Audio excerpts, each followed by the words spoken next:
thousands of years, they also eat the fruit, and they also use the oil in cooking as well. So it's something that's been very precious to those local people. So we're so excited that we're able to get some of that precious oil here today to share with each and every one of you.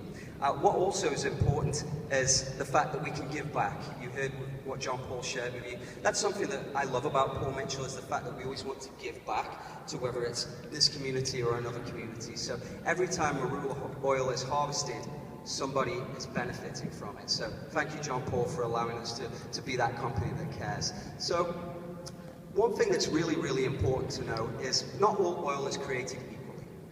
What I mean by that is it's not just the oil itself, it's how we get the oil. And it's how precious the oil that we get is, and how rich and luxurious. The oil that we use for marula oil is hand selected. The fruit is taken, and the kernels, which come from inside of the fruit, are dried, and they're only first cold press.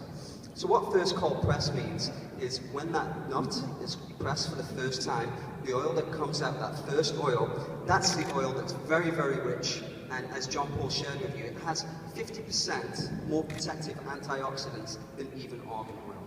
That's amazing.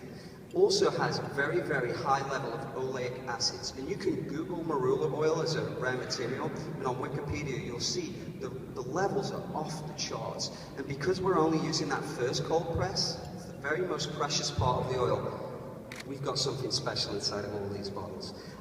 One other thing is how we make sure that that oil is getting fresh. We're using no solvents, and we're not boiling the oil. A lot of people who harvest oil, they boil it, or they use solvents. We have a proprietary system where we maintain 110%